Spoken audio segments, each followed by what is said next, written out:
Boa tarde. Voltamos a Brasília, ao Palácio do Planalto, porque o presidente Michel Temer vai fazer um novo pronunciamento agora. Eu quero Vamos ouvi-lo. cumprimentá-los a todos e dizer que, mais uma vez, eu estou aqui para fazer uma declaração aos senhores e às senhoras jornalistas e ao povo brasileiro. E registro que eu li hoje notícia do jornal Folha de São Paulo de que perícia constatou que houve edição no áudio de minha conversa com o senhor Joesley Batista. Essa gravação clandestina, é o que diz, foi manipulada e adulterada com objetivos nitidamente subterrâneos. Incluída no inquérito, sem a devida e adequada averiguação, levou muitas pessoas ao engano induzido e trouxe grave crise ao Brasil. Por isso, no dia de hoje, estamos entrando com petição no Colégio do Supremo Tribunal Federal para suspender o inquérito proposto até que seja verificada em definitivo a autenticidade da gravação clandestina. O autor do grampo está livre e solto, passeando pelas ruas de Nova York. O Brasil, que já tinha saído da mais grave crise econômica de sua história, vive agora, sou obrigado a reconhecer, dias de incerteza. Ele não passou nem um dia na cadeia, não foi preso, não foi julgado, não foi punido. E pelo jeito não será. Cometeu, digamos assim, o crime perfeito. Graças a essa gravação fraudulenta e manipulada, especulou contra a moeda nacional. A notícia foi vazada seguramente por gente ligada ao grupo empresarial que, antes de entregar a gravação, comprou $1 bilhão, porque sabia que isso provocaria o caos no câmbio. Por outro lado, sabendo que a divulgação da gravação também reduziria o valor das ações de sua empresa, as vendeu antes da queda da Bolsa. Não são palavras minhas apenas. Estes fatos já estão sendo apurados pela Comissão de Valores Imobiliários. A JBS, meus senhores e minhas senhoras, lucrou milhões e milhões de dólares em menos de 24 horas. Esse senhor, nos 2 últimos governos, teve empréstimos bilionários no BNDES para fazer avançar os seus negócios. Prejudicou o Brasil, enganou os brasileiros e agora mora nos Estados Unidos. Quero aqui observar a todos vocês aquilo que alguns da imprensa já notaram: as incoerências entre o áudio e o teor do seu depoimento. Isso compromete a lisura de todo o processo por ele desencadeado. O que ele fala em seu depoimento não está no áudio. E o que está no áudio demonstra que ele estava insatisfeito com o meu governo.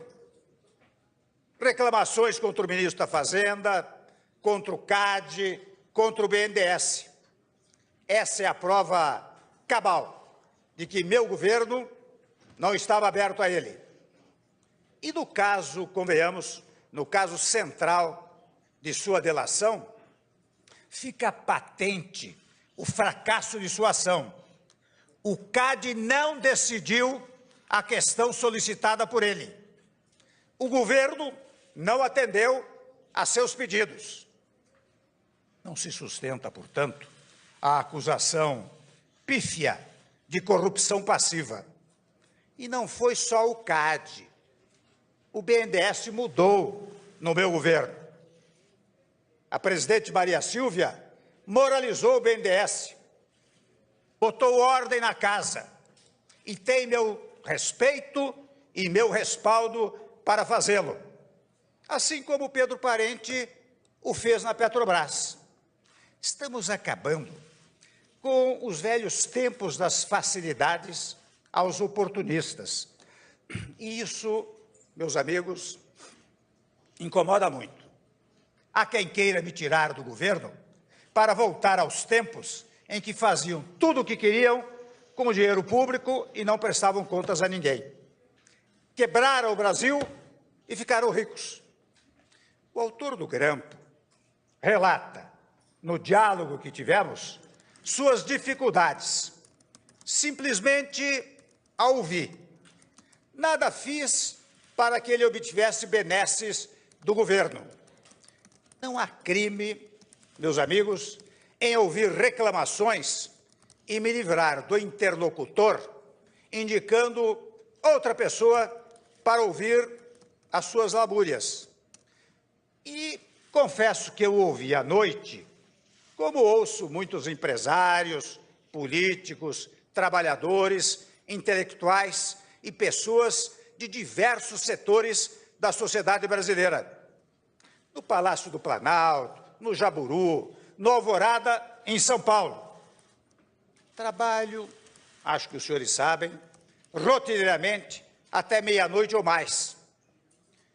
E falo até com pessoas da imprensa. Com pessoas da imprensa já falei em horas avançadas. Muitos sabem disso porque falavam comigo ao telefone ou até pessoalmente. Nada demais há nisso. Mas é bom ouvir com atenção o que dizem as pessoas. E muito do que foi dito nos depoimentos dos senhores Joesley e Ricardo provam apenas falta de sintonia, abundante divergência. O primeiro fala em buscar uma forma de interlocução comigo, pois não a tinha. Já o segundo fala que era meu interlocutor frequente, em nome do grupo. Há muitas mentiras espalhadas em seu depoimento. Lembrem da acusação de que eu dera aval para comprar o silêncio de um ex-deputado. Não existe isso na gravação, mesmo tendo sido ela adulterado. E não existe, porque nunca comprei o silêncio de ninguém. Não obstruí a justiça, porque não fiz nada contra a ação do judiciário. Falo aqui só de um dos pontos de contradição e incoerência. Ou seja, houve falso testemunho à justiça. Chegam ao desplante de me atribuir falas, frases ou senhas ou palavras chulas que jamais cometeria. Atentam contra o meu vocabulário e minha inteligência. Tenho crença nas instituições brasileiras e nos seus integrantes. Devo até registrar que é interessante quando os senhores examinam o seu depoimento e o áudio, os senhores verificam que a conexão de uma sentença a outra não é a conexão de quem diz, olhe, eu estou comprando o silêncio de um ex-deputado e estou dando tanto a ele. Não, a conexão é com a frase, eu me dou muito bem com o ex-deputado, mantenho uma boa relação. Eu disse, mantenha isso. Viu, enfatizam muito o viu. E por isso mesmo eu devo dizer que não acreditei na narrativa do empresário de que teria segurado os juízes, etc. Ele é um conhecido falastrão exagerado. Aliás, depois, em depoimento, podem conferir, disse que havia inventado essa história, que não era verdadeira. Ou seja, era fanfarronice que ele utilizava naquele momento. Eu quero pontuar que houve grande planejamento para realizar esse grampo.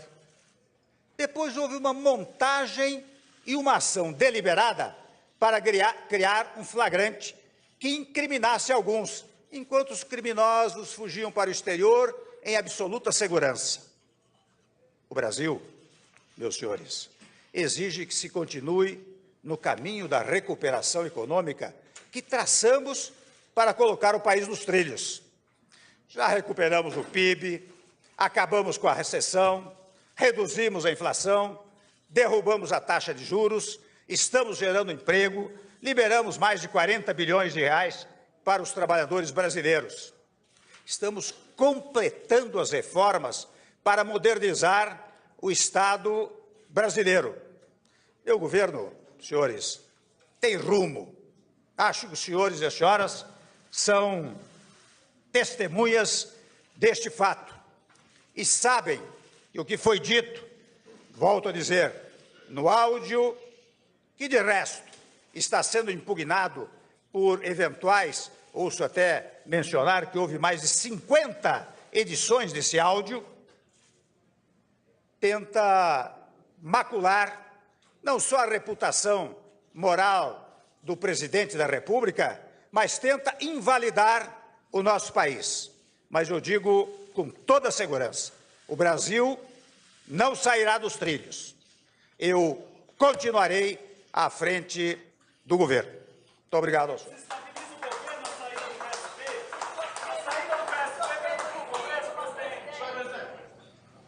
Você acabou de ver o pronunciamento do presidente Michel Temer, em que ele deixou claro que não pretende deixar o governo sem usar a palavra renúncia. E nós podemos voltar a qualquer momento e a cobertura completa você vai ver no Jornal Nacional às 8h30, horário de Brasília. Boa tarde, bom fim de semana.